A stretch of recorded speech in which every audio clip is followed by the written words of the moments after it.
lovely good morning to you, the lovely people of Zambia. Today is the Friday. We are counting down to the end of 2023. It is November, and of course, we know November is just a month to go before we can wrap up 2023. I hope those aspirations you had laid down for yourself or the things you wanted to achieve this year, you have been ticking their achievements. If you've not been doing that, just a piece of advice: whenever you begin your new year, just lay down some of the things that you want to see, and then let the ambitions drive you towards achieving that. Even in the country, we do budget.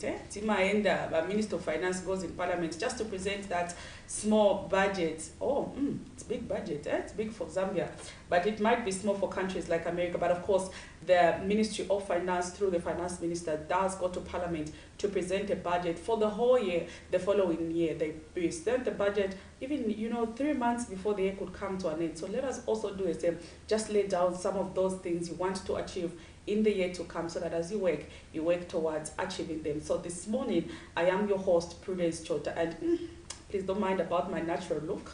It's just one of those days when you just want to feel African and Zambian, But of course, we are going to be having a wonderful discussion today with you, the viewer. Of course, remember, this particular program also gives you an opportunity to just call, make those contributions and submissions, talk to your policymakers.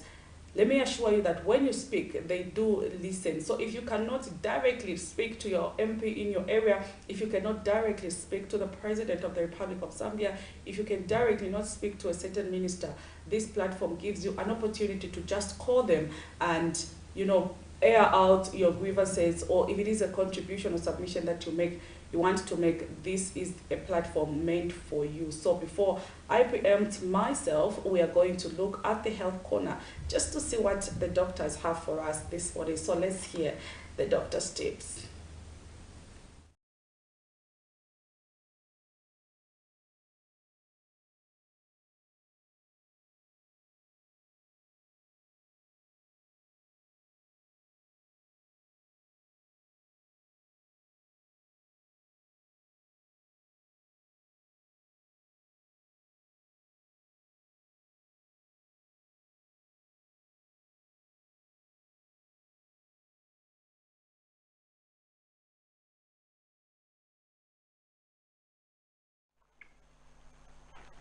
Hi, good morning and welcome to the Health Corner here on the Breakfast Show.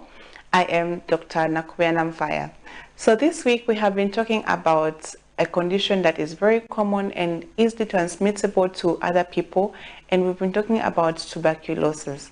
So we talked about what is tuberculosis, and we say tuberculosis is an infection that affects the lungs, and it's usually caused by a bacteria called Mycobacterium tuberculosis.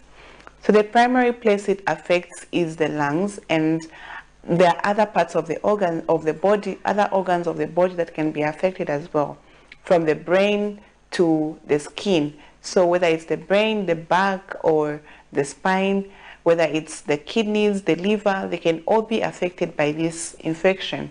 And so depending on which part of the body is affected, there's a different time period of treatment that TB medications can be given. We also talked about the signs and symptoms. We say that TB can present with certain signs and symptoms, and usually these are classic symptoms because it's usually people who have this condition that would present like that. So they would have a cough which has been there for about 2 weeks or more than that. They would also have a fever, they would have night sweats as well, and chest pain. So they might also have weight loss and fatigue, and depending on which other part of the body is affected, for example, if it's the brain, they might have confusion, they might have headaches, they might have seizures or a coma, and if it's the back or the spine, they might have back pain. If it's the kidneys that are affected, they might have urinary problems like difficulties urinating or pain when urinating, or even abdominal pain because of the kidneys where they're located. So they might also have cutaneous lesions where there are some lesions on the skin if the skin is affected, and also other organs as well. If it's the eyes that are affected, they might have lesions in the eyes. So TB can be diagnosed in the hospital and treated, and it needs to be diagnosed in the hospital based on the culture. So you need to be able to do a culture to be able to grow the bacteria in the hospital or in the lab. And when that culture is done, they need to confirm that somebody has TB. However, there are other tests that can be done to be able to show that someone has TB, such as the gene expert, a chest x-ray, and a urine TB lab. So people who have these symptoms would need to be subjected to these tests, and if the chest x-ray shows that you have TB, you might be started on TB medications. If your gene expert is positive, you might be started on TB medications. If your urine TB lamp is positive, you may or may not be started on TB medications, because TB lamp might not be very specific, and so it might not be very reliable. But these others, like a chest x-ray, a gene expert, might show really that somebody has TB. So how is it that you can prevent yourself from having TB, or what can you do to prevent yourself from getting this infection? So number one is that you need to protect yourself. If you're staying with somebody who has TB, make sure you protect yourself and try to limit the amount of time that you spend with the people or the person who has TB. Try to isolate these people, or even better still, you can take them to the hospital where they can be isolated at least for even 2 months during the period when the infection is very active. Then after that, they can be sent home or discharged, and they can be treated at home, because after 2 months at least, the person has become less infective, and so you can be able to stay with them. But still, you still need to protect yourself. Limit the amount of time that you spend with this person, and if you can be able to wear a mask when you're coming in contact with somebody who has TB, then it's better that you do that. Then also avoid overcrowded places that are too crowded. You might not know who has TB, and it's easy for you to get the TB transmission, because it's transmitted through aerosols. So as soon as somebody coughs out these aerosols that have this infection or the bacteria, and you inhale these bacteria, you can be able to get the infection. So avoid overcrowded places. Then also, if you are a smoker, we say that smoking is a risk factor, so avoid smoking. If you take alcohol, or if you abuse drugs, especially IV drugs, make sure you refrain or try to stop taking these drugs, or taking alcohol and smoking, because it's a risk factor for getting tuberculosis.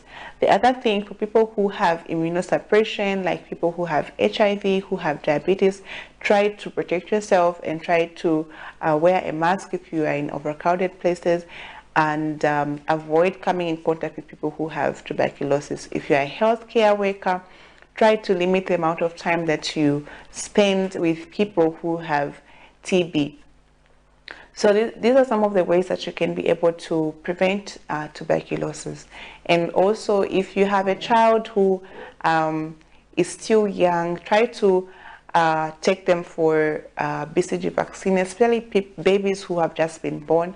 Make sure that you get them vaccinated for BCG to prevent them from getting TB. And if you have a 5-year-old and you have somebody who has TB in the house, make sure you limit the amount of time that this baby comes in contact with the person who has TB, because the babies who are 5 years and below are at a higher risk of getting this infection.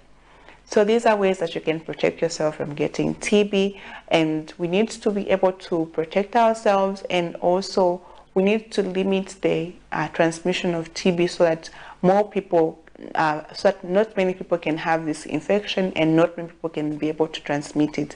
And we want to be able to live without TB in the future. So I do hope you have learned something this week, and make sure that you catch up on my YouTube channel. If you have missed anything, you can watch on my YouTube channel, which is Dr. Nakubianam via Siameka. Or you can, if you have any questions, you can reach out to me on Facebook, which is Dr. Nakubianam via Siameka. And I'll see you again next week. I do hope that you will stay healthy, take care of yourself, take care of your loved ones, and stay blessed.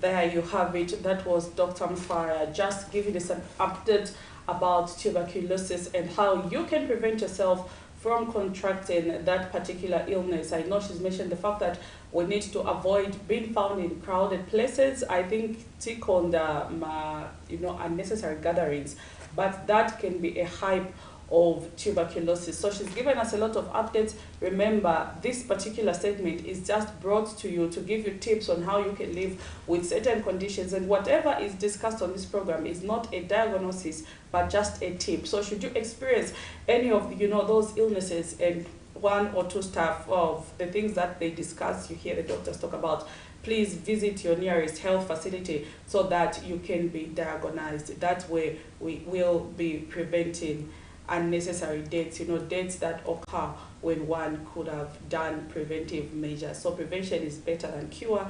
That's what they say. Let's visit health facilities. Health facilities are there to give us a service. That's why we do pay taxes that go towards the maintenance of these health facilities. So you are a taxpayer, you don't feel well. Why should you die when your money is being used out there? So please, let's visit health facilities whenever you feel you don't feel too good.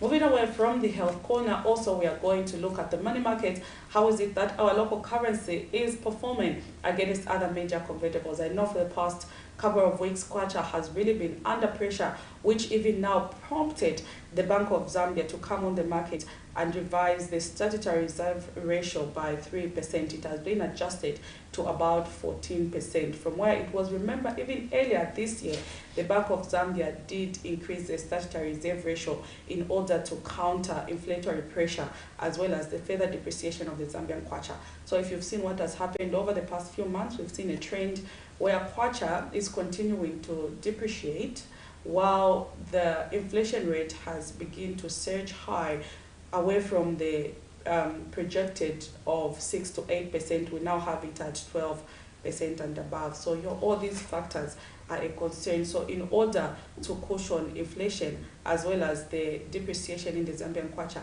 the Bank of Zambia had to come on the market and just, increase the statutory reserve ratio. When we talk about that, we're talking about just the fact that the government comes on and withdraws some of the money in circulation. Yeah, of course, they increase the reserve ratio for the banks.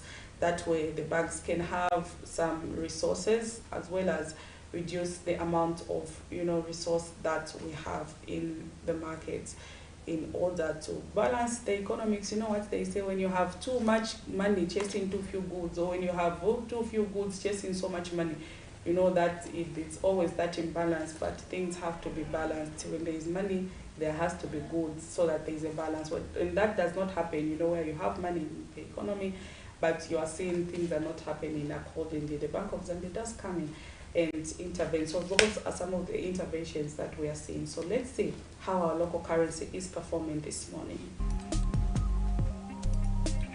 Friday, the 10th of November 2023, as at 07:18 hours, the Zambian kwacha against the Great British Pound was buying at 27 kwacha 63 ngwe and selling at 28 kwacha 17 ngwe. The Zambian kwacha against the euro, they are buying at 24 kwacha 10 ngwe and selling at 24 kwacha 58 ngwe. The Zambian kwacha against the South African rand, they are buying at 1 kwacha 21 ngwe and selling at 1 kwacha 24 ngwe. The Zambian kwacha against the United States dollar, they are buying at 22 kwacha 52 ngwe and selling at 22 kwacha 96 ngwe. That is the money market for this morning, Friday, the 10th of November 2023. Zambian kwacha there against US dollar, 22 kwacha 52 ngwe.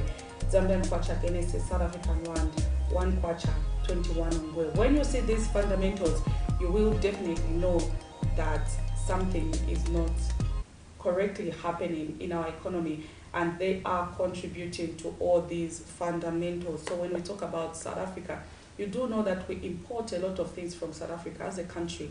So when the South African rand is performing higher than the Zambian kwacha, then it becomes a problem. When the US dollar, because that's what the world uses for trade, in most incidents, the biggest currency, or the strongest, not strongest because Great British Pound is stronger, but we do trade a lot using the US dollar almost in everything that we export in Zambia.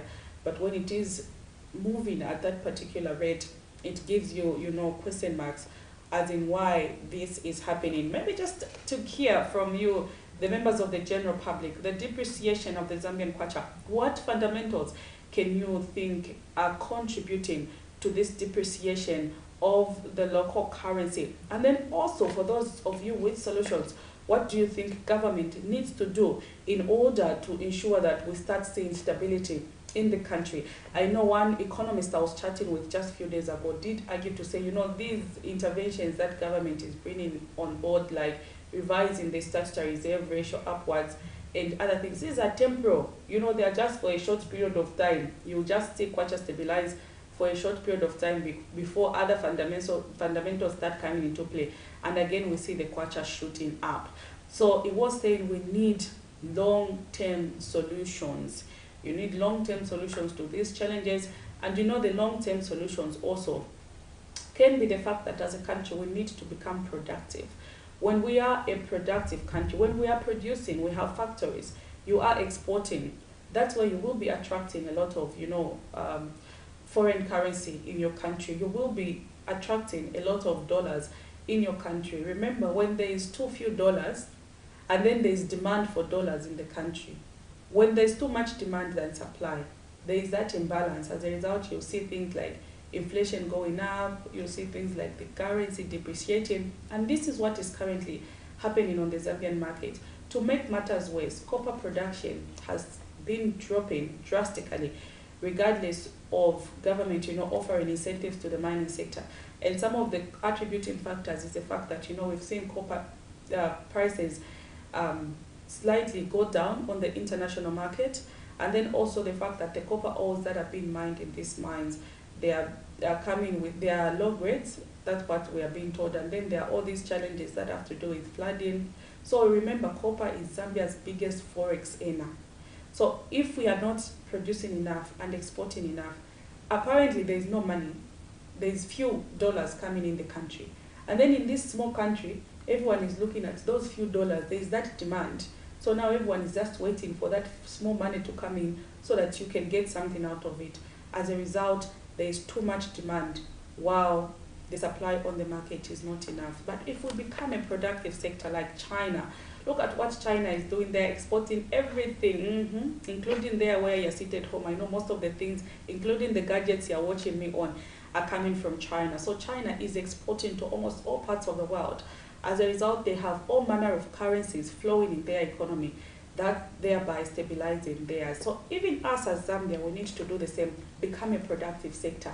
Young men, young women out there, let me give you a challenge. We can only improve this country if you take the lead, start producing, start exporting, attract more forex in the country, things will be better. But if we fold hands and we keep complaining of how government is failing, we are all failing, we are all failures because we are not playing our part. That's why we've continued to see the economy not boom. Government can export copper, they can export all these manner of things, but we also need the private sector to just come in and also do their part, attract more money in the economy. That way everything will be stable. So the reason we are failing today is because every one of us is a failure. We are not playing our part according to the way we should. Very few people are doing that, and kudos to those who are keeping the Zambian economy floating. You heard me right. Pardon me. So away from the local currency, the depreciation, the Zambian people not contributing and stuff like that, let's look at some of the stories that made headline in our news yesterday. We are going to zoom into some of those stories. We know the biggest elephant in the room has been the aspect of the Patriotic Front and what is happening pardon me, in the PF. So now yesterday we did hear someone who was hoping or aspiring to become a president. Among the lists of those Malsamba, of course, has disappointed is Mr. Tshimba Kambwili, who has alleged that the suspension of 17 lawmakers was predetermined by the ruling United Party for National Development, UPND. Mr. Kambwili told journalists in Lusaka that this was in order to necessitate the budget approval for 2024 without subjecting it to criticism from opposition lawmakers. Mr. Kambwili also quashed the suspension of 16 lawmakers and described it as illegal. He said this at the Lusaka magistrate grounds after his trial in a matter in which he and his co-accused Charles Kakula are facing one count of unlawful assembly and righteous behavior when they failed to take off after Magistrate Mwamfuli was reportedly attending a funeral. So according to Mr. Kambwili, the reason why those 17 members of parliament from the opposition have been suspended is because the UPND wants the national budget to be debated and goes unopposed. Maybe just a question that we are asking, if at all maybe parliamentarians knew that they were supposed to debate this particular budget, did that give them maybe a leeway to act in the manner they acted that led to their suspension? And then also, as a Zambian citizens, the question we should be asking is, when we elect these new, our leaders, we elect them to parliament to represent us, but imagine our representatives are not before the floor of the House because they've been suspended. It raises a lot of eyebrows. But let's zoom into this story so that we understand what is it that I am talking about. That the House suspends Mr. Sisi Kangombe, MP, and the 16 members of Parliament that participated in the protest in the chamber on Wednesday, 1st November 2023, for a period of 30 days. On Tuesday, 7th November 2023, Speaker of the National Assembly, Nelly Muti, suspended 17 members of Parliament for 30 days for alleged breach of parliamentary conduct when the lawmakers did not agree with a ruling to allow Matero Member of Parliament, Mayo Sampa, in the House, despite facing expulsion from the opposition party. Opposition Patriotic Front Presidential Hope Fuchishimba Kambwili has condemned the suspension of the 17 members of Parliament and described the action as predetermined to allegedly approve the 2024 national budget, which he claims does not respond to the needs of the people. Mr. Kambwili says the Speaker should have held on to the suspension because recommendations in the form of debates were still ongoing for the 2024 national budget. But that is a circus, and if that is what you call Zambians' approval of the budget, we have lost it. Because they are hiding a lot of figures, and this was well planned. They wanted to intimidate and provoke the members of parliament so that they suspend them and pass a budget that will not stand the test of time. In Sonia Woon too. People trusted you. Imagine beating an incumbent by 1.1 million votes. It meant people had so much confidence in you, but you've let the people of Zambia down. What you are doing, stop it, my brother. There's always room for change. Stop it before it's too late. You cannot approve a budget with one political party, only the UPND. Speaking shortly at the Lusaka Magistrate Court after trial in a matter, he is facing one count of definitions of unlawful assembly and riot contrary to the laws of Zambia, failed to take off at the notice of the magistrate attending a funeral leading to the adjournment to 11 December 2023. Mr. Kambwili called on Zambians to think critically and ensure they respond to the alleged maltreatment by the current administration. They've suspended them for 30 days. By 30 days, the budget will have been approved. This is not a budget representing the people of Zambia. It is a budget for the UPND, and they are hiding figures in there. By the time you realize as Zambians, mukashala muli mwamone. UPND. So don't follow such useless people who don't think. They think with their mouths and not with their brains. Nelson Zulu for Camnet News, Lusaka.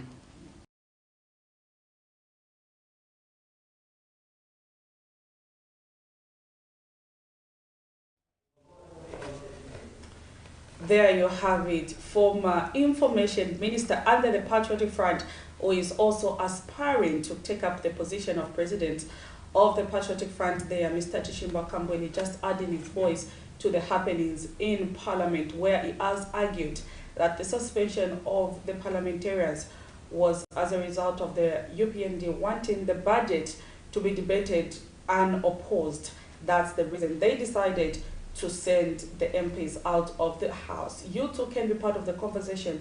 Let us know if you do agree with Mr. Kambwili's perspective, or is it because the suspension was necessitated by the MPs themselves Perhaps maybe they didn't want to, debate the budget, but that's not up to me to decide. Parliamentarians will be a journalist, but yeah, there's all these, aspect that is coming in, and people are questioning to say, did the Speaker act in order when she decided to suspend the 17 parliamentarians? But also remember, the Minister of Information and Media, Mr. Cornelius Mwetwa, on Wednesday did give us an update where he indicated that the Speaker acted in accordance with the law because Parliament is guided by certain decorum or rules of the House, and anyone who breaks the rules, they have to face the consequences of their actions. So he was saying, actually, this is nothing new to the House because this has been happening. The UPND MPs were suspended for 30 days for failing to attend, the presidential address when the former president, Edgar Lungu, was addressing Parliament. They absconded when he was addressing Parliament on national values and principles because they thought what was happening in the country by then had nothing to do with values and the principles that we talk about. So they decided to abscond, and they were suspended before the floor of the House for 30 days for going against the Constitution. We also saw, the MPs themselves arguing to say when the former information minister committed an offense in Parliament, she was only warned because she was a first offender. But some of these who've been suspended are first offenders, and the Speaker could not even be lenient on them. And then we did also see Mr. Mwetwa argue to say, remember the case of Jean Kapata and Mr. Kambwili, when Jean Kapata decided to slap Mr. Kambwili before the floor of the House. When that matter was brought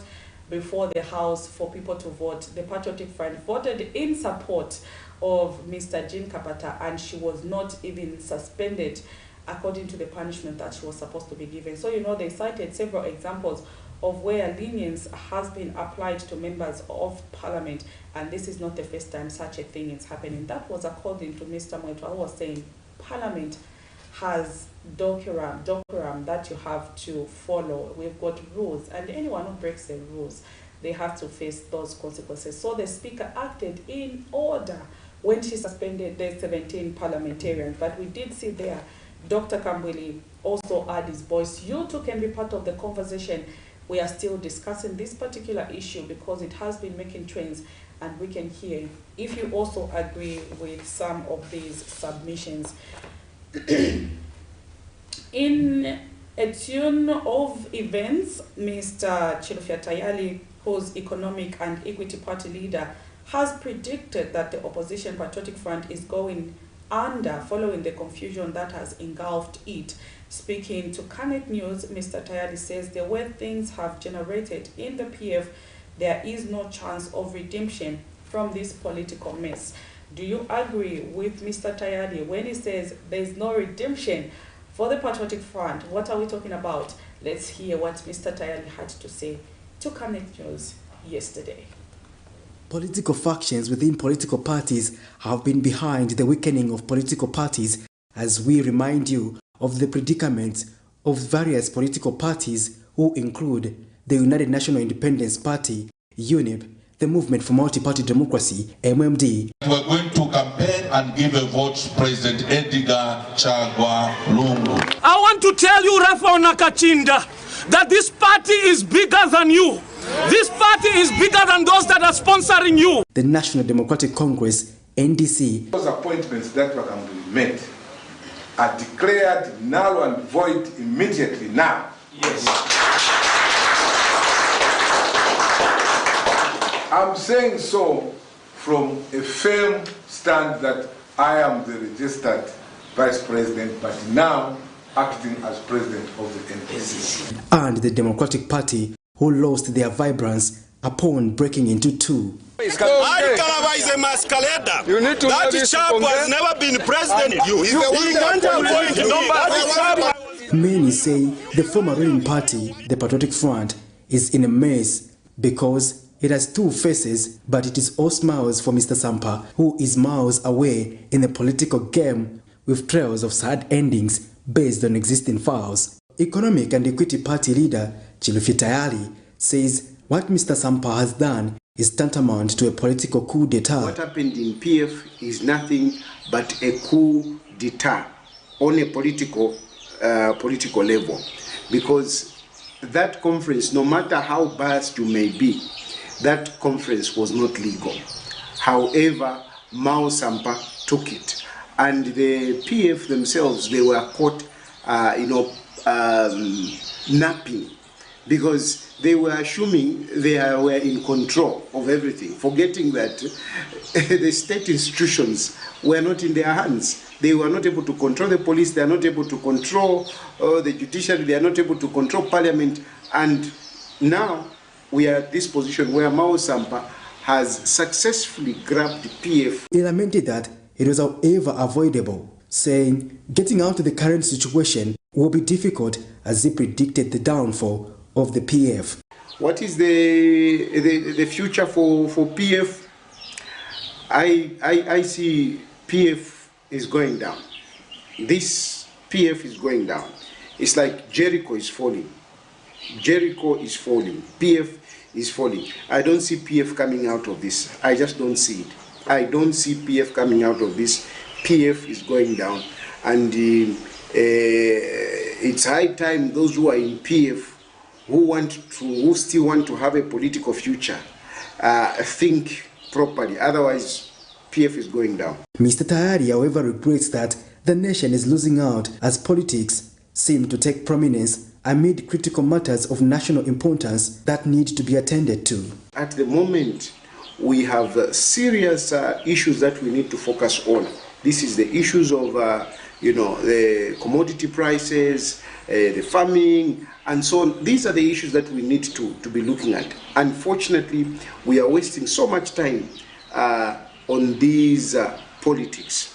What is happening in PF is basically politics out of the selfishness and lack of focus on the leaders in PF after they lost the election. While others may feel otherwise, the government has denied having a hand in the PF confusion, and governance actors feel the demise of the PF will be an upfront. Patrick Soko, Camnet News in Lusaka. Political factions within political parties have been behind the weakening.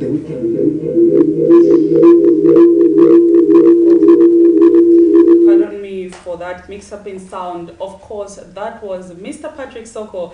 If you could see when I came on set, I had this smile on my face, just giving us an update about the happenings in the Patriotic Front there, with history having repeated itself, where we are seeing factions in a former ruling party. What is the future for the Patriotic Front?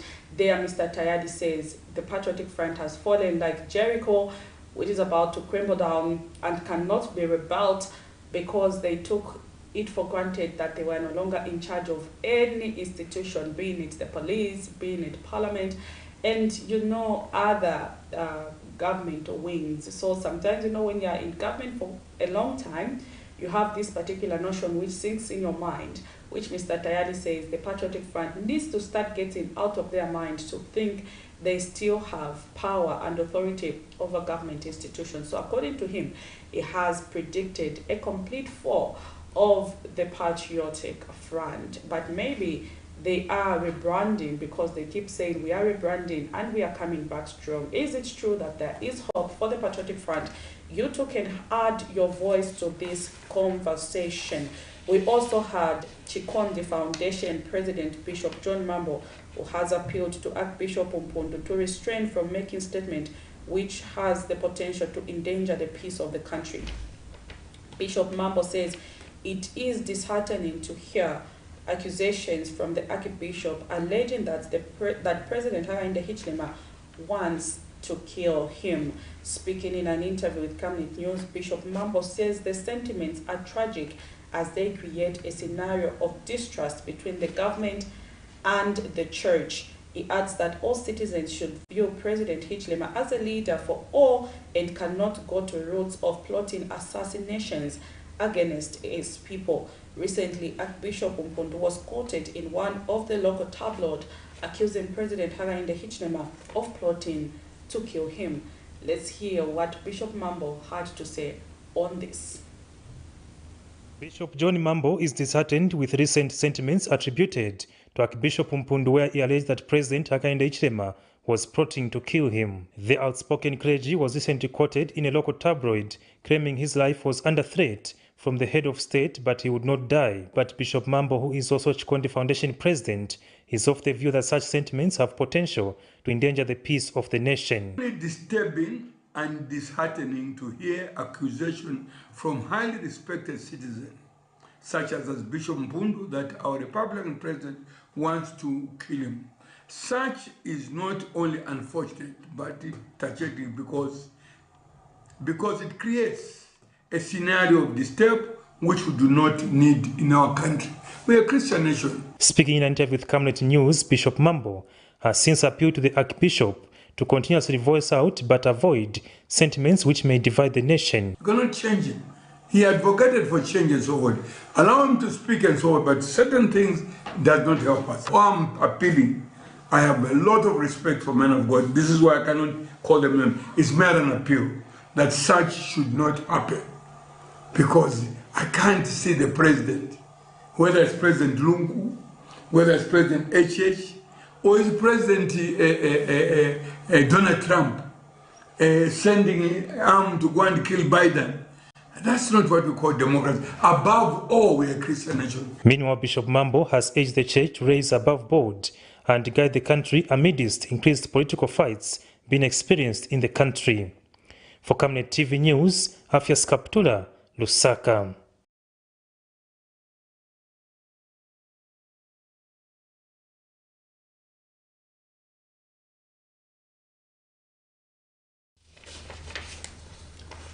There you have it there, Bishop John Mambo giving an advice to another clergy, that is Archbishop Telesphia Mpundu, who says President HH is after his life, but you know he cannot be killed.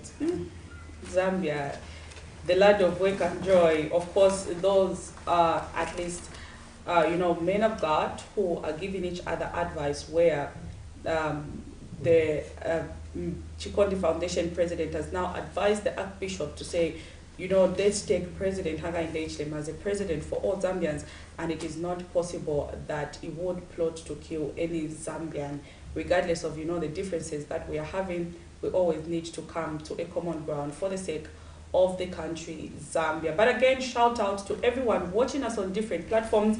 If you are watching us in the comfort of your home, good morning and thank you so much for joining us. If you are watching us on different platforms, I can see quite a number of you on our social media platform. That's on our Facebook page. They are just saying good morning to you, to Mr. Kingsley Machila. I know Mr. Kingsley Machila, you should even have that star at Camnet TV, because almost every day on this program you are joining us from Mazabuka, the sweetest town in Zambia. Of course, Madam, God blessings all the time, and your family. I really enjoy Camnet TV Breakfast Show from Monday to Friday. Yes, I can really agree to say you are one of those who keep following this program. We appreciate your viewership. Let's keep interactive on Camnet TV. Remember, Camnet TV is not just another channel. We give you a platform where you can just air your voice. Also there, Mr. Nguni Fordson Zimwanda, that name there, shout out to you. Mr. Patrick Soko watching us from Namashinkende.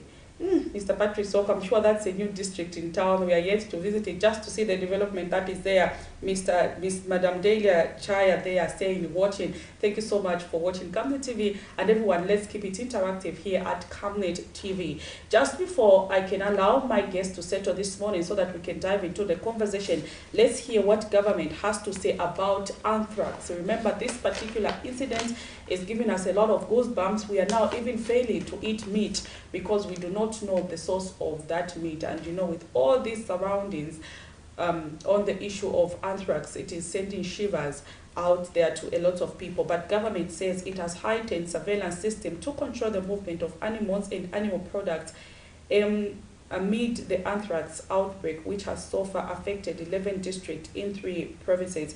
Minister of Fisheries and Livestock, Makosi Sikote, updated the nation through Parliament that his ministry has already dispatched thousands of vaccines to the affected areas. However, has called on the private sector to partner with the government in this case. Meanwhile, Mr. Chikote has advised the general citizenry to buy meat products from registered outlets to avoid the risk of infections with the disease. Remember, anthrax is found in animals, wild animals. We are also seeing it now being found in cows. It is killing our animals at an alarming state once the virus is passed on to it. But remember, there is also a vaccine. But the danger is if you consume that meat, you buy the meat which has anthrax, you cook it and you consume. That disease also comes to you as humans. That's why they are advising to say, certain people have invested so much in livestock.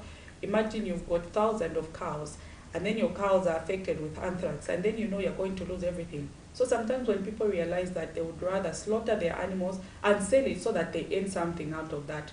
But what we don't understand or realize is that we are putting the risk of a lot of people at hand who are going to eat that meat. In the end, you may make your profit, but you might be killing a generation. So let's avoid doing that at all costs. Please, if you see any signs, just inform the vet. They will be able to vaccinate your animals and not kill them. There is all this myth to say, they'll vaccinate them. If the vaccination does not work, that's when they go that route. But even then, government always finds a way to ensure that when you lose out, you are given something as compensation. So just away from that, let's hear what the minister said as I allow my guest this morning to set it out. Anthrax, a bacterial disease of animals but can also affect humans, has been a subject of concern to livestock farmers and consumers of animal products. In view of the animal and human lives that have been claimed, government has heightened surveillance systems to control the movement of animals and animal products amid the outbreak. Minister of Fisheries and Livestock Makoso Chikote updated the nation through Parliament Thursday, November 9th, that his ministry has already dispatched thousands of vaccine doses to the affected areas, however, has called on the private sector to partner with government in this cause. My ministry, in line with our disease control protocols, have increased the production of anthrax vaccine to a maximum of 150,000 dosages every 7 days. It should, however, be noted that the current vaccine demand remains higher than the production capacity of the CVRI. To bridge this gap, my government is already exploring avenue for additional vaccine through imports. Allow me to take this opportunity to make a clarion call to the private sector to step up and partner with the government in procuring vaccine as it provides a viable business opportunity for them. Minister Chikote has, on the other hand, advised the general citizenry to buy meat products from registered outlets to dodge the risk of getting infected with a disease. Madam Speaker, I want to take this opportunity that not all livestock products have got anthrax. I want to make it very clear. We are encouraging people to buy their meat products or livestock products from registered outlets. These unregistered outlets, please let us avoid. Those who are used to be buying meats in these streets, people who come with their meat in the cars, and they just come and say, "No, I'm selling meat." Please let us avoid. This far, the disease has affected 11 districts in 3 provinces and has caused panic among meat lovers, more so livestock farmers. Vincent Piri for Camnet TV News, Lusaka.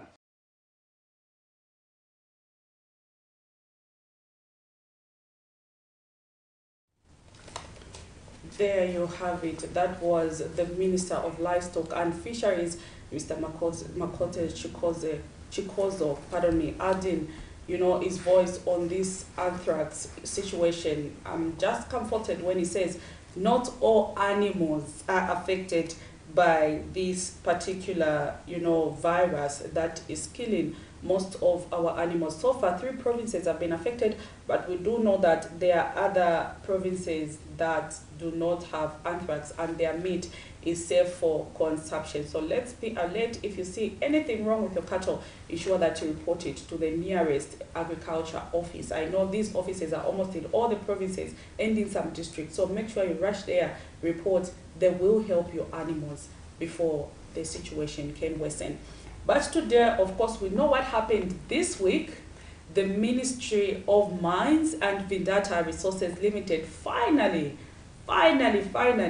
signed an agreement. Remember, there were some stories that were making headlines just a couple of weeks ago where they were saying the agreement between government and Vendetta was verbal. Yes, it was, because the minister indicated that when they were updating the nation to say they've agreed, you know, where you agree verbally. I like it when I read on social media, people are saying even when you propose a woman, you first have to make a verbal agreement before you make things official, before you sign that certificate. So Zambia and Vendetta did make a verbal agreement, but because there are these court processes, the minister did indicate that when we do A, B, C, D, we are going to come to a point where we agree, we sign.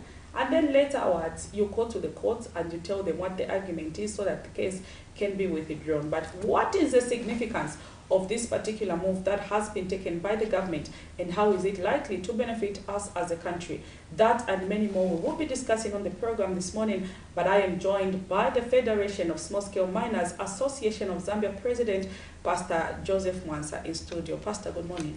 Good morning, thank you for this. Thank you so much that you are joining me to discuss this very important topic and others that we have for the day. I know also, just in the program, you were updating me a little bit about, you know, the scandal, if I can call it that way, that has been happening with small-scale miners, where the Ministry of Mines did indicate that if you do not pay the penalties, they are likely to have, you know, the mines of over 2,000 miners grabbed from them for lack of compliance. But before we can talk about maybe Vendetta and other things, people would like to know what's the update with regards to that issue. Yesterday we had a very great meeting with the PS and some other associations which came in from Copperbelt and from Luapula province and some within Lusaka. So we had a very great meeting, and the PS advised us what to do, and the technocrats, they were there as well from the Ministry of Mines, Director of Mines, and some of them, they were engineers. Okay. So we had a very successful meeting. We agreed that how we shall handle this situation. They gave us a direction which was very great direction, and they were flexible to help us. I think there are a lot of things that we looked into, and there are things that we also learned. From there, I think we'll comply based on the discussion which we had. It was a very positive discussion. I wouldn't finish the whole agreement which we had, but we still be having some discussion. But I would say the meeting, it was very positive, and the PS came out very well. We expect something good, and I would say something good already happened. So we are in the safe hands as of now. So your members, you are assuring them that don't cry, things are under control. Yeah, each member, those who were given those letters, they have to, I want to tell the nation that each one of them, they have to reply to give the feedback to the Ministry of Mines. It is an individual is going to reply. It's from there they will look into it case by case until they finish all the cases. So we will send the message to all the members who are under Federation of Small-Scale Miners that you have to write to the Ministry of Mines, explain why you will not comply. Then from there the Ministry of Mines will look into your cases. Eventually there will be something good which will happen, but they would want to engage us so that we begin to communicate with them. And I think this will also help to avoid certain things in future. It was just like a warning to say, why are you not doing this? You are supposed to do this. what happened, it was like to draw us to them, so that we have those conversations which we had yesterday. So we are urging each and every member who have the mind to go and pick the letters from the Ministry of Mines, and we also communicate with the Ministry of Mines that they should do. There are those who can pick the letters from Lusaka. Maybe they can send to association in different provinces, so that the miners can go and pick those letters and begin to respond based on the reason why they didn't comply. Otherwise, our meeting was fruitful. Interesting to hear that. But Pastor Mwansa, we also know that the government of the Republic of Zambia has aspirations of producing 3 million metric tons of copper by the year 2031. Let me just say, in these 10 years that the UPND is in office, they have this aspiration, you know, of producing 3 million metric tons of copper. But what we've been seeing in the couple of months, or if I can say years, from last year to this year, we've seen a slight reduction in terms of copper production in the country. And this now is being attributed to challenges being faced in the mining sector, that are such as flooding, you know, the low quality ores of copper that are being produced. And we all know there are issues to do with Vendata and Konkola copper mines. We can't run away from the fact that Mopani and KCM are also a contributor to Zambia's mining sector when it comes to the production of copper.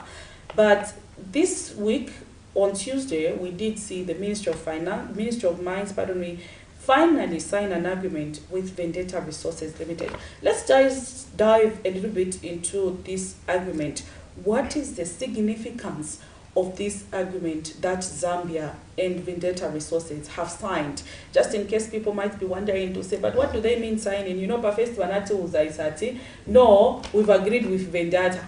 Papita da with Vendetta, because I've been hearing a lot of this comment, we've not seen Vendetta come on the copper belt, start employing people, you know, start doing what they promised to do.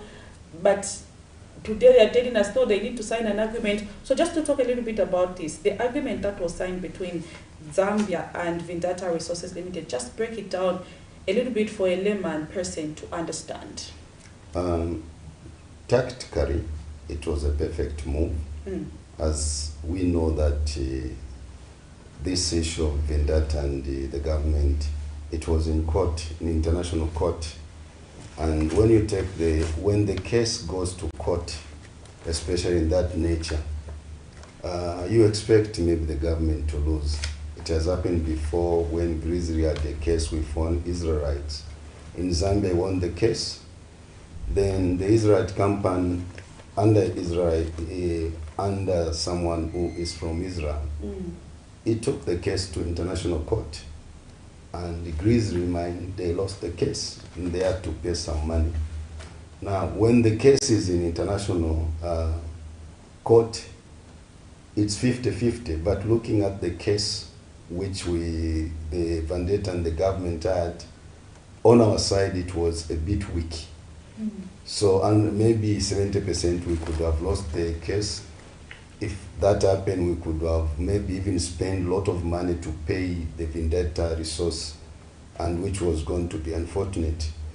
But the government, after reasoning and go through, I would like to believe, go through the case, they thought of maybe just to settle an agreement that they begin to work together.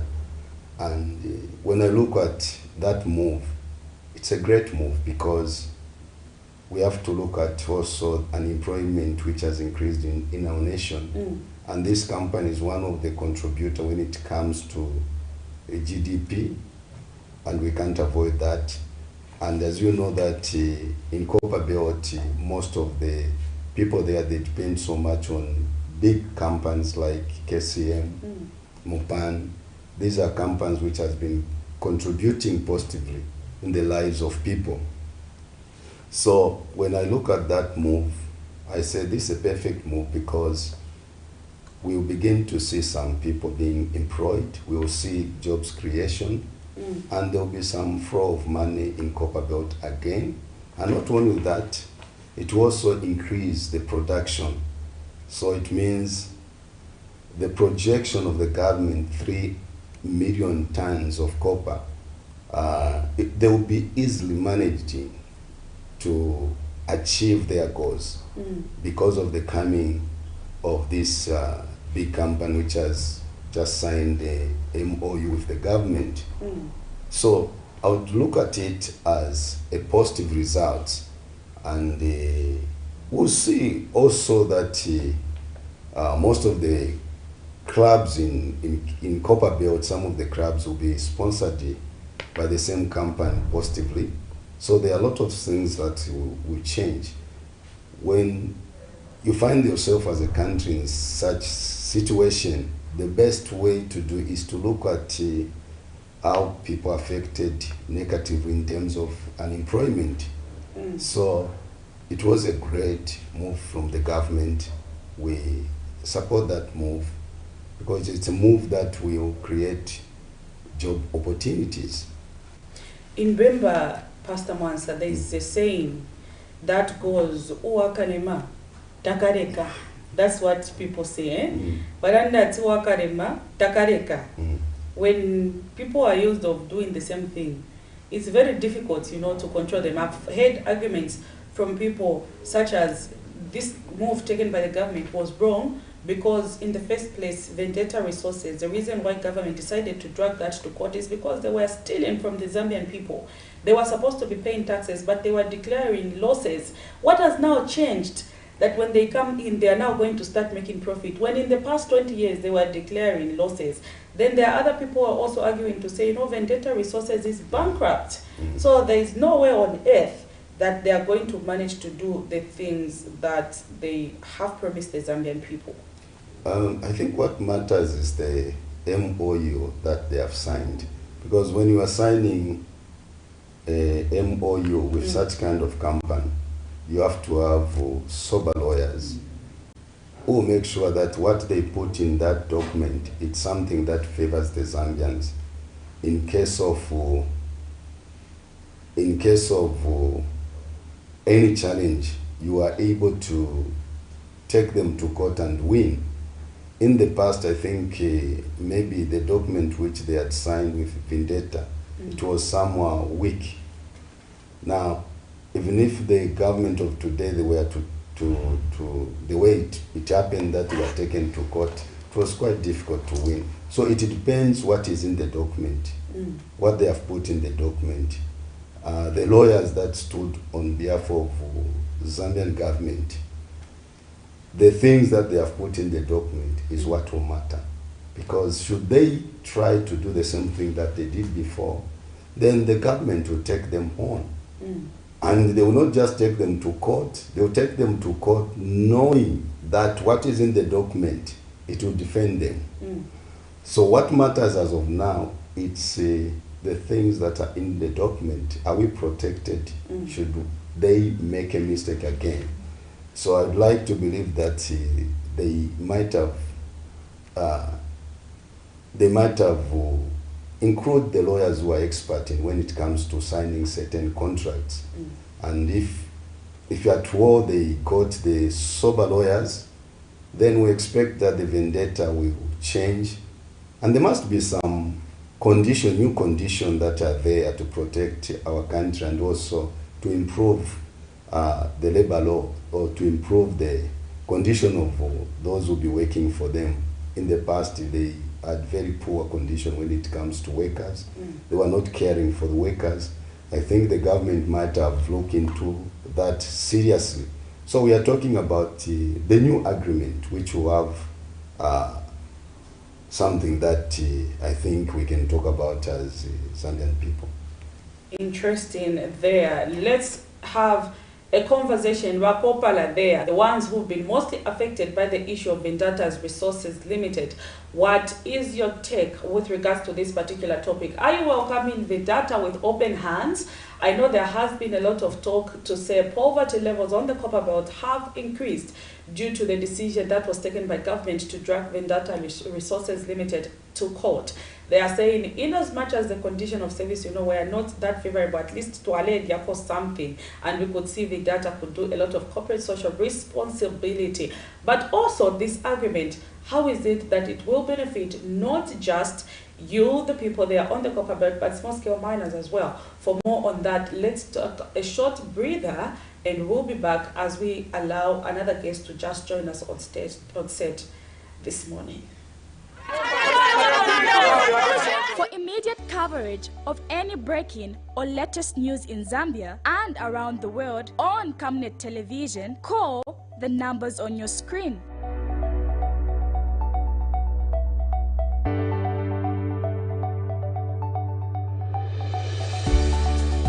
Camnet television, bringing to your screens fair news, impartial news, credible and reliable news all the time. Get the whole truth on Camnet World News.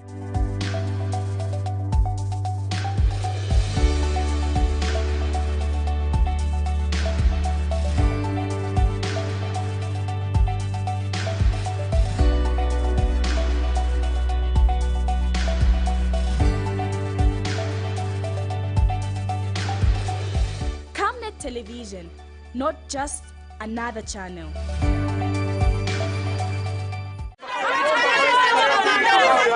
For immediate coverage of any breaking or latest news in Zambia and around the world on Camnet television, call the numbers on your screen.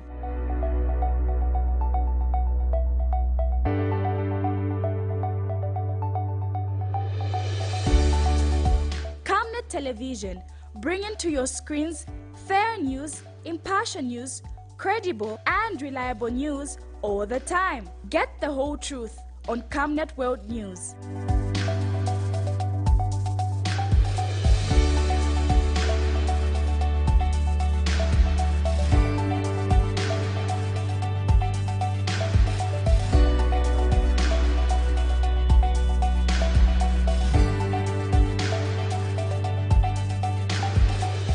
Camnet television, not just another channel.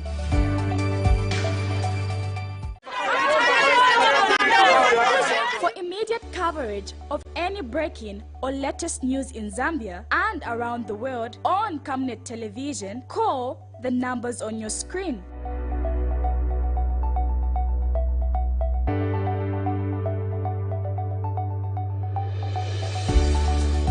Camnet television, bringing to your screens fair news, impartial news, credible and reliable news all the time. Get the whole truth on Camnet World News.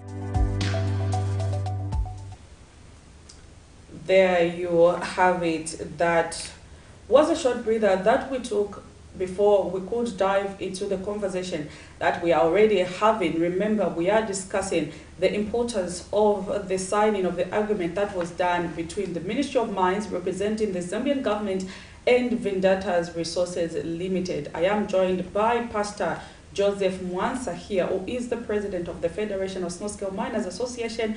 But interestingly, on set also, I have been joined by Mr. Nathan Ngandwe, who is the Vice General Secretary for the Luapula Miners and Minerals Association. It's actually good to have you, Mr. Ngandwe, on set this morning. Thank you very much, madam. All the way from Luapula? All the way from Luapula. Kulishana kwa Luapula? Luapula mkwai kwa mtendi. Luapula kwa dimana God. Do we have Finkubala in Luapula? Na tukwate Finkubala, dota Filemonike Fingi, no mana tukwate kwene kofidi. The God of the world. In case you don't know Finkubala, we're talking about caterpillars, those very nice, when you eat that meal, you just feel as if you're already in paradise. But Luapula is also known as the mother of Sugilite. We know there has been a lot of talk about Sugilite, and it's actually good to have someone coming from that association this morning on set who's just going to brief us about what is happening with regards to minerals in their area. Remember, Luapula doesn't just have Sugilite, it also has manganese, which has been mined for years, and manganese Sugilite is a byproduct of manganese. So we are just also going to talk to Mr. Ngando about that. and just him to brief us. But before we can even ask him a question, I'm back to you, Pastor Mwansa. You were discussing about the importance of this agreement between, Vendetta and government, where you did indicate to say what is now important is what has been signed in that agreement. Let's just narrow it a little bit to you, the Small Scale Miners Association. How will this agreement between Vendetta Resources Limited benefit you as the association? I know within your members you have got people who mine copper, but they don't have a market for that. So how is this agreement between our government and Vendetta going to benefit some small-scale miners? As Federation of Small Scale Miners, we stand on behalf of people. It's a people of Zambia who have given us mandate to be where we are. I am here because of the people of Zambia. And that's why I support the move which has been done by Vendetta Resource and the government, because it will change the lives of people in Copper Belt, and we'll begin to see the suppliers will begin to supply something to the mine, and they'll get some money which will be circulating in community, which is one of the very great positive results to us as small-scale miners. When we see our people start managing their lives, for us it's a positive move or positive things that he would like to see. Now, in the past, some few years ago, after everything changed, they went to court. Most of the people, they lost their jobs. And you know what it is in Copper Belt when you are not working. It's quite difficult to manage your life. And things just became so tough and so hard for people in Copper Belt.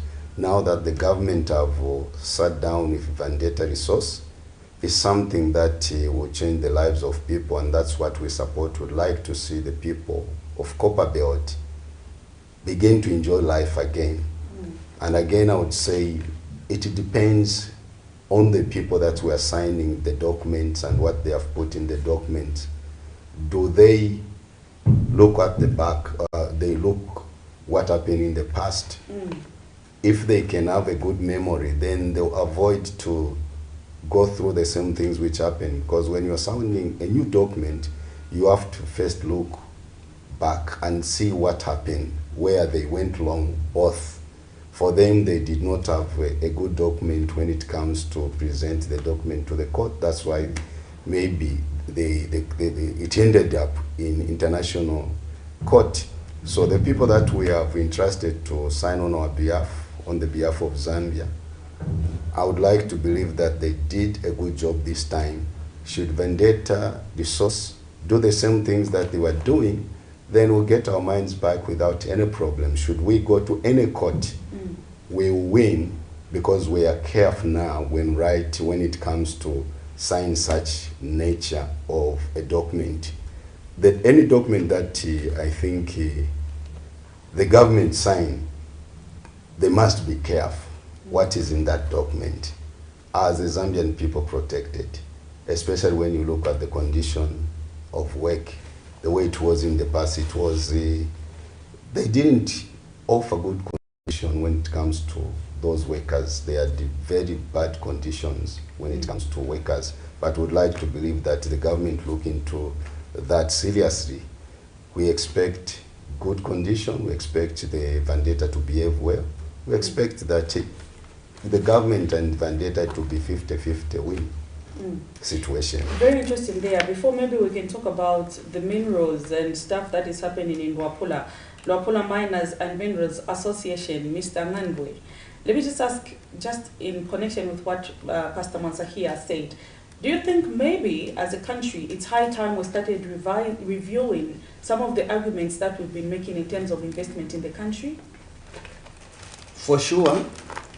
Because first of all, number one, we should look at the interest of the Zambian people and how those agreements will benefit the Zambian people. So if we critically look into that, then that definitely will give us now the thinking of start reviewing some of the agreements if we did them wrongly in the manner that they did not benefit the Zambian people. It's very much important that we go through all these agreements and ensure that this time around we make them tough in a way that if the company or a person we are signing the agreement with abrogate that agreement, we should quickly take action so that we get back what belongs to the Zambian people. You don't have to wait for it to go to court. Then you realize we erred here. Yeah, the courts of law are the grounds where disputes are being settled. But even before you go to court, we have to ensure that we give ourselves more hammering, such that if we go to court, the court will vindicate on behalf of the Zambian people. So we need to be very, very careful when we are signing these agreements, not just to rush into signing the agreements with the weak conditions. Then that definitely will not benefit the people. We as small-scale miners, basically, and Luapula Miners and Minerals Association, we are saying it's a welcome move, but let's not do the same mistakes that we did previously. Just because there is an investor there, then we offload everything without making sure that we tie the loose ends. But this time, it is our sincere hope that now that we have learned the mistakes that we made, we are expecting that the document that the government has signed must be a serious document which will take into consideration that the Zambian people benefit. And again, a word to Vedanta is that when they are operating in a country like Zambia, they shouldn't be mistreating Zambians, because these are the people that are making productions for them. So they have to give them the good working conditions, the packages, not only the miners that are going to be employed, also the suppliers, contractors. It can't make sense that someone who is engaged to supply certain things to Vedanta, and then it takes 1 year for those people to be paid. So this is what created problems on the copper belt, because there were no cash flow from Vedanta to the local suppliers, which cash flow was expected to trickle down into the community. So that's where we have a problem. So our high expectation to Vedanta is that this time they will have a very good working relationship if they respect the contractors, the Zambian people, and their workers. We don't have a problem with that. But if they will repeat the same mistakes, the problems that we saw will arise. And again, we'll start questioning the government, the kind of agreement that they have signed with Vedanta. So, in the meantime, it is our sincere hope that we have a nice document in place, and Vedanta has heard from what people have been complaining against them. So let them do a right thing for the Zambian people. Pastor Mansa, let me come back to you. We know that vendetta is just one example of a lot of wrong agreements that have been signed because it has come in the public. And I know Ministry of Mines has been advising most of the small-scale miners who are given license to say, look for investors out there. But looking for investors also comes with conditions because you have to sign agreements. So have you been teaching your members as a federation on how they are supposed to go about when they are signing agreement with some of these investors we meet along the way? Because if they have no knowledge, it's just about an investor comes and they say, I have 20 million that I want to pump in your mine. Of course, that's very tempting because I don't have that 20 million. But have you been, giving knowledge to your members to ensure that if they intend to sign an agreement, the right conditions are attached to it? We haven't yet started having some meeting with members, because when it comes to signing those contracts or those agreements, each individual company, they have all the rights to engage their lawyers, or some of them they use the families who understand the mining contracts and they go into those agreements. But our federation, it's open for each and every person who want to allow the investor to come into one's company. If they want us to help them to sign the contract, we are there for them. We have the lawyer, Mr. Lungwila, very seasonable lawyer, very great lawyer for the Federation of Small-Scale Miners. Should one of the members approach us that the Federation should guide that individual how to sign the contract, the Federation is very much ready to help wherever they can, because our duty is to help the people of Zambia and to make sure that they don't go into wrong contract, which at the end, if they were to go to court, they will lose. And that's where the problem. So we have a lawyer. Should one, those who are listening, should one want to bring any investors and they want us to help them when it comes to sign the contract, we are there. We have a sober lawyer. You know, when it comes to sign a lawyer, an agreement, you have to have a very sober lawyer. Not after you have drank the wine, then you want to, go and sign the contract. That's where sometimes people, they make they go into wrong contract and they make a lot of mistakes. But we are variable for each and every member that is under all these associations which are affiliated to us. And any Zambian would like to approach us for help. We are variable. We stand on behalf of Zambians and we are ready anytime, any minute. We'll be there for them. Very important. I think these small nitty-gritties we sometimes omit. We don't realize that they have a consequence in the future, because it's just a matter of someone coming with money on the table. And if the temptation is too much, let me just go for it. You don't even understand what's contained in that. Mr. Ngandwe, let me move to you. Just a little bit, update us on the challenges that you're facing in terms of mining in Luapula province at the moment. Sure. We miners in Luapula province, we are facing very serious challenges when it comes to mining. I don't know what I can say. These challenges ranges from... Just hold your thought first for now. Let's pick up this call. Hello, good morning. Hello, good morning, madam. Good morning. Thank you, please. Good morning, Mr. President and Mr. Manta. Good morning, thank you. Thank you. Okay, this is Kaneka calling from Solwezi. It's good to know Solwezi is watching this morning, sir. Please go ahead with your contribution. Yes, just a comment, sir. I made a comment of question of poverty levels on the copper belt, where people are trying to say, no, when we had poor conditions, but we had something to rely on. Give you a statement, for example, when you go to the Bible, the time that Moses was taking the people of Israel from Egypt to their promised land, it reached a certain point where Moses was told that himself to say, you should have left us where we were thinking had water to drink. Now look at where we brought us. But those who were thrown, they reached the promised land. This still goes back to the copper belt. We, the people of copper belt, are still calling for the data to come back without understanding the agreement between the data and the government of the Republic of Zambia. As Mr. Manta mentioned and the president there, we are not too much when we hear about money, but we don't think about the future. The other problem is we rely too much on hand to mouth. We don't know how to invest. I'm a miner in Solwezi. I understand the mining system. It is very difficult.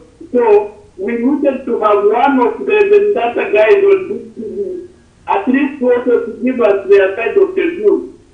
Next time, as you have such a program, make sure you invite them, so that we also hear the side of their story, so that we understand more. Otherwise, we need to be patient and take our time. If when the data comes back, but the poverty levels, if the conditions does not change, the poverty levels of the copper belt is still the same. Thank you. Mr. Kalekana, thank you so much for that particular comment. Powerful submission there.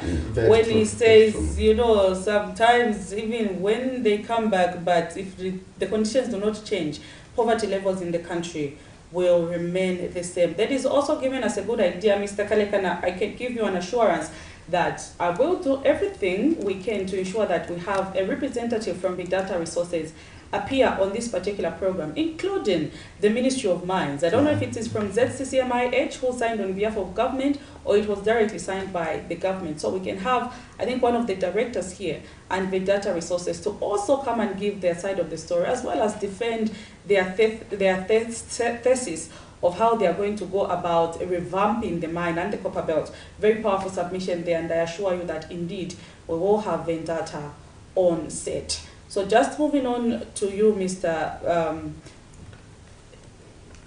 Ngandwe, pardon me. You were talking about the challenges that miners in Wapula province are facing. Very true. We have these challenges. Before I start talking about the challenges, let me thank the Ministry of Mines that they have issued the licenses to Zambians. And just recently, they issued licenses to the cooperatives. So this is a welcome move. These cooperatives are cooperatives which are registered by Zambians. So anything to do with the Zambian empowerment is a welcome move. But in the process also, government should look into the serious challenges that we are facing as miners, because the interest is to ensure that this economy becomes a private sector-led economy. And you know, mining is the heart of development. And there are certain issues that we can resolve as miners, those that are above our means, we take them to our federation. But again, there are some parts where government should move in, because some of the issues takes us to the Mines and Minerals Act. So it's a triple kind of way in resolving these issues. Let me start by mentioning the Mines Act number 11 of 2015. We, as Luapula Miners and Minerals Association, are in very much support with this document. That's why we don't want these documents to be changed, because this document has addressed a lot of numerous challenges, problems that we used to face in the past, which contributed to a shutdown, I would say a shutdown in our mining operation, because most of the issues were landing us into court. But because of this new Mines Act number 11 of 2015, those issues were addressed, though not fully implemented. That's why we are calling for the full implementation of the Mines Act number 11 of 2015. Because when we go into the community there are some people in the community who still believes that if minerals are discovered in their fields, those are their minerals.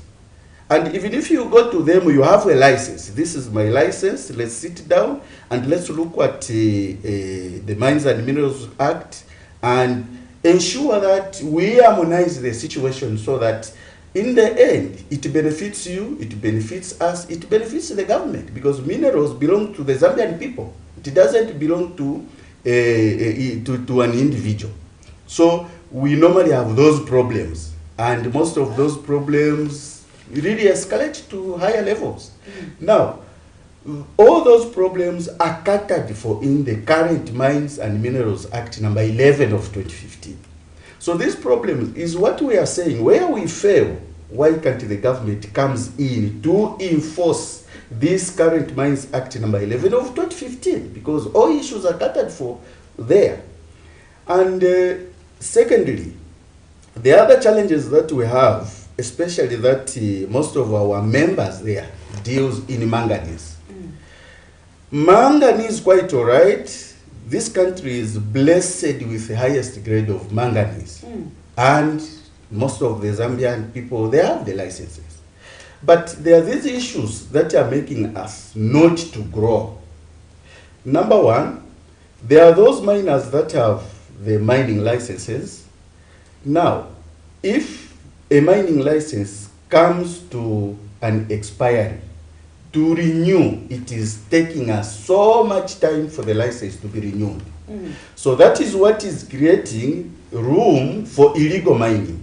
Because you will not sue someone with an expired license. But going by the Mines and Minerals Act, it says in that process, when someone is renewing a mining license, it is deemed as valid. But when it goes to the community there, they misinterpret and take it in their own way. After all, your mine license has expired. So we have a bit of a problem there. So we are calling for the quick processing of the licensing so that we ensure that there is no room for illegal mining there. And again, when it comes to the exploration, time and again, we have been complaining about certain clauses in the Mines and Minerals Act when it comes to the processing of the EPBs, the EIA. We are saying, quite all right, it's not bad to have the EPB, but the process and the time from that it takes for the ECZ to work on that document. And again, we are saying, why did the Minister of Mines do everything within the ministry and like the way it is now, whereby, first of all, you are subjected to go to a consultant to prepare that document to you, where you pay 25,000 kwacha and at most 35,000 kwacha. Before the document is approved by ECZ, you incur that kind of money. And again, when it goes to ECZ, it takes more than 1 year or 2 years because of the conditionalities. ECZ will visit the site, then Minesafe visit the site, then the local council also visit the site. Why all these processes? Why didn't they make it simple for a Zambian miner to obtain a mining license so that they go direct into production? So we have been saying, simplify this process. Because at the time of making submissions to the Minister of Mines, we attach a report on how the environment is going to be taken care of. So why duplicating all these things? Again, as if that is not enough, when you do an EPB, again you come back to do the EIA for you to get the mining license. So these are the serious challenges that we have been going through as miners, which has made us not to grow. We have room to grow, create employment, and also broaden the tax base to the government. But because of this, it's very, very difficult to obtain a mining license. So those are serious challenges that we have been calling on the Ministry of Mines to ensure that at least they work on that, so that as many Zambian companies issued with the mining licenses, they will go straight into production, because at the end of the day, we are looking at a bigger picture as a country to create employment, to ensure that there is activities in all the regions of Zambia, the provinces, and if mining activities are increased, definitely the government will benefit, because they will have more miners to collect tax from.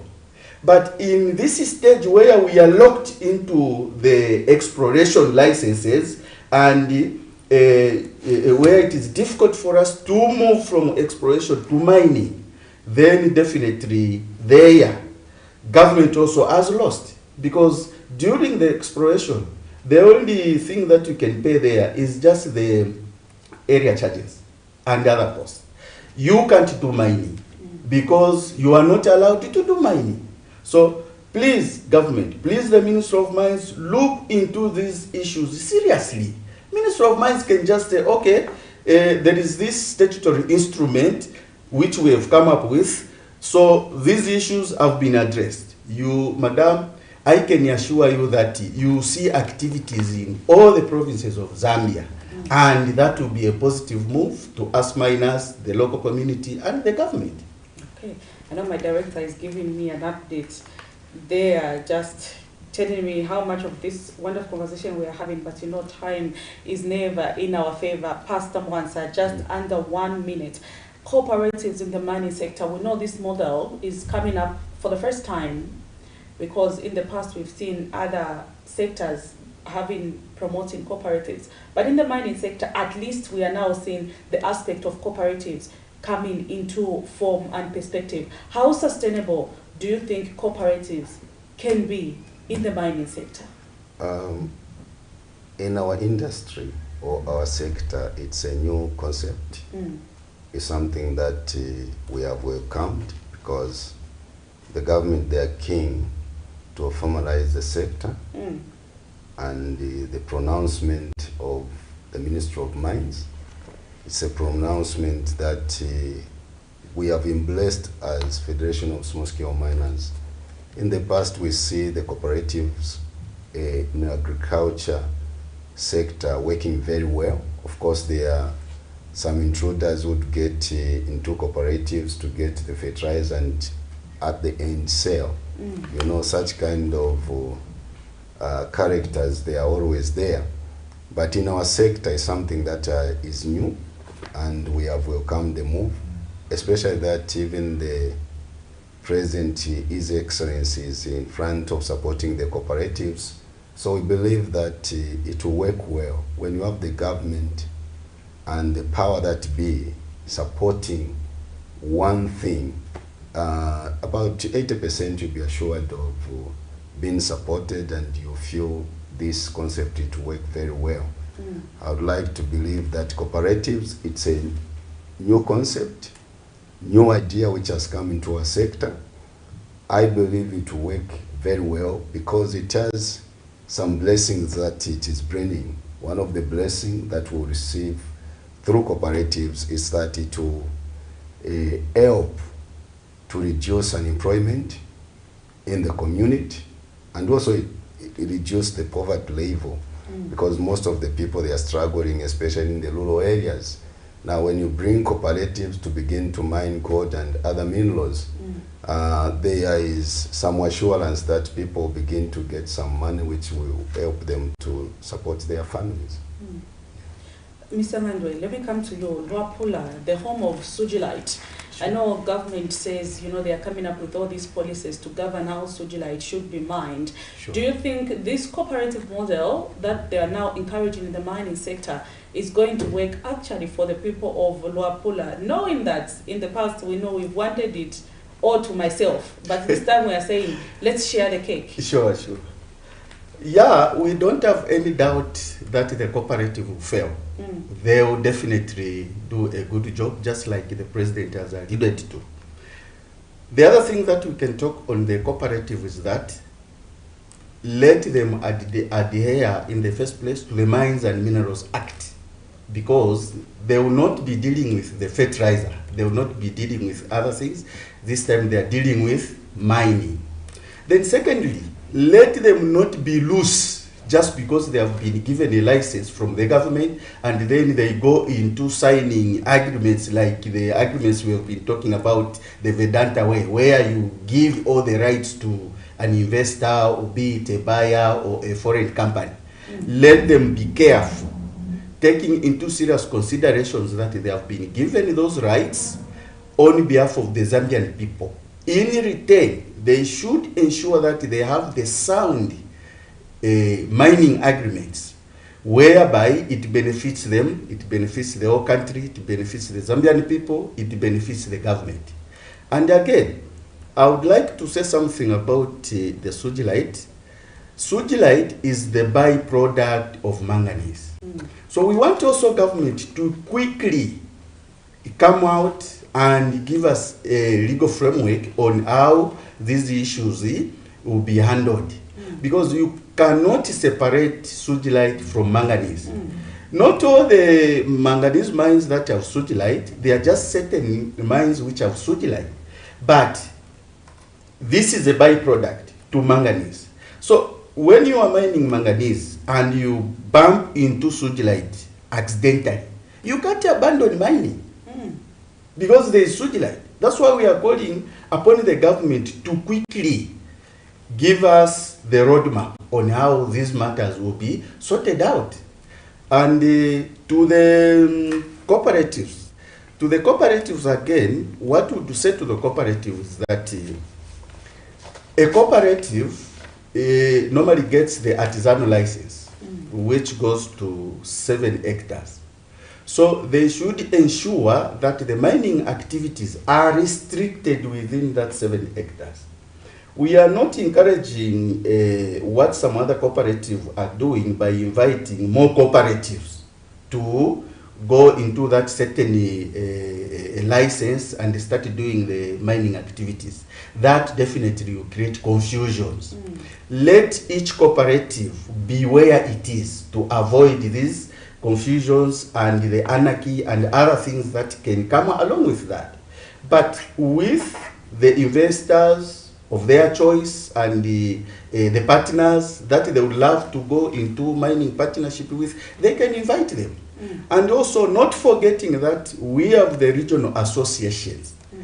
Cooperatives must not operate alone in isolation.